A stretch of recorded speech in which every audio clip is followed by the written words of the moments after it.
Hey, so I have some updates now that I'm coming up to 6 weeks post-op from my second stage phalloplasty, which for me was the bendable rod implant. I did film a whole video for my 5 weeks post-op, and then when I was editing it, suddenly the audio got corrupted and couldn't be fixed. So basically this is just me repeating what I was saying about a week ago. So I have had two concerns recently about my surgery. I'm not extremely worried about them right now, but there was some time that I was pretty worried about it. The first being a hard lump underneath that hurts when it's like poked around, and obviously I was touching it and prodding it to see what it was, to see if I thought I should be worried. And then the second concern being the way the rod is so close to the skin at one side of the tip, and where I've been walking around more now that I'm over a month post-op, when I'm quite active, there is then some new bruising that comes up, but I haven't been active in terms of any like heavy lifting or going to the gym or anything like that. It's just like walking around and bending down to pick things up from the floor and being less careful in general. But yeah, my biggest concern initially was that lump underneath, and I was worried if it could be like an infection or anything like that. Usually with either the rod or the pump, if you do get an infection, I think it is a case of removing the implant and trying again at another point. So I was quite worried about that, and obviously infections are worrying anyway. Or I thought it could be like a hematoma or something like that.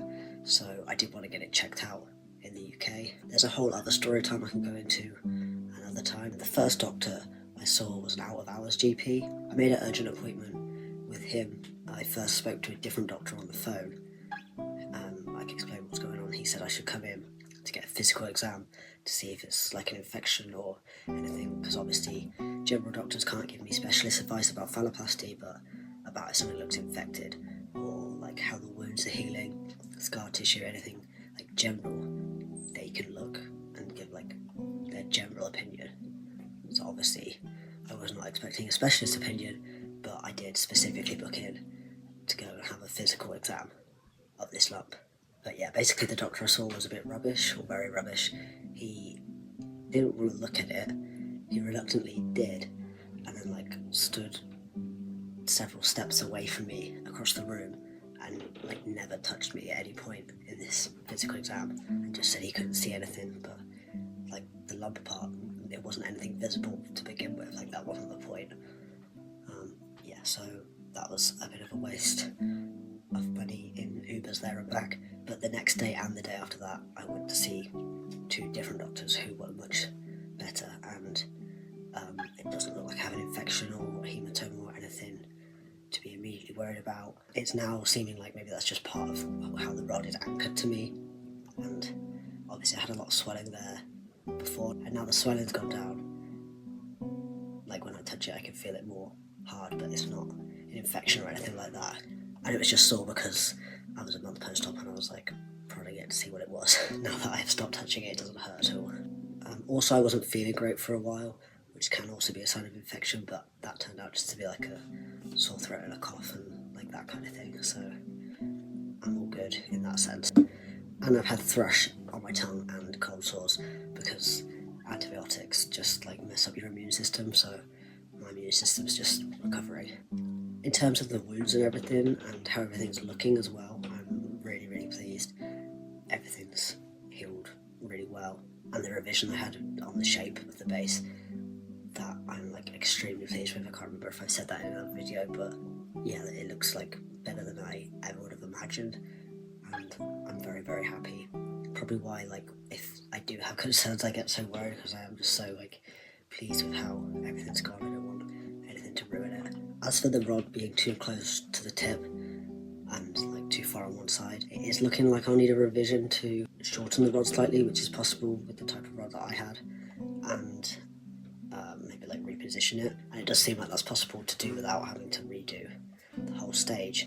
I just need to figure out like where and when and how I'll have that done, which I have like a rough idea of what my options are at this point, but I don't want to like say until I've figured everything out. And then obviously I'll keep you updated. If I didn't do anything, there is a chance obviously of the rod coming through my skin, which would be very bad, but yeah, obviously I plan to keep an eye on it, take things easy, and get a revision, get it sorted out before that happens. Obviously, yeah, it hasn't been as bruised recently than it was the first time when the new bruising came up, so it's looking okay for now. And I do want to obviously document and be transparent, show like the good and the bad, just like how my journey goes. I don't want to hide anything, but I am like not reluctant but a bit apprehensive about sharing any concerns, because unfortunately I know there are transphobic people that now that I've said there's a risk of the rod eventually coming from my skin, I need a revision, they probably will now go and put out on the internet that the rod has forced its way through a hole in my rotten flesh and that my bladder is permanently broken, and like they'll take what I say and highly exaggerate it and then just completely make up other stuff to try and make phalloplasty seem worse than it is. So if you see anything like that, don't worry, like I'm fine. I am doing okay, like I'm fine in myself, I'm like pretty healthy, I just need a revision to get things sorted out, and yeah, nothing is rotting or falling off or anything hugely exaggerated like that. But yeah, I knew the risks of these surgeries before I went into them, especially with the rod. Some people, it doesn't work the first time, they have to have it taken out and put back in. Usually like implants, this is the rod or the pump, usually they don't last forever. Anyway, like that's expected, and it's the same for if a cisgender man has that kind of erectile device. So I knew all that going into it. Yeah, you can't go into things expecting to definitely have no complications and not need any revisions and for everything to go perfect. That does happen sometimes and that's great, but yeah, you can't just like expect it and rely on that. But yeah, I feel very lucky at the moment that I don't have any infections and that it's not looking like I'll need the rod removing and the whole surgery done again. If that did happen, I would just have to do what I have to do. Obviously I'm aware of that possibility, but it's not looking like that at the moment, which is good. I've been getting used to having the rod and like the extra weight of it and everything, which I can talk about more in another video. Also like sensations coming back, I think I have more sensation than I did previously now.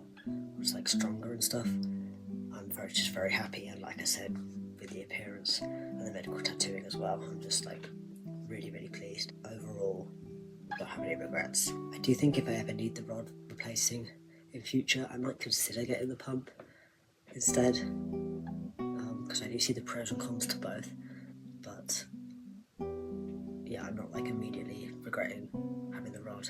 I like that it's quite simple and I like how things look in clothes and everything like that as well.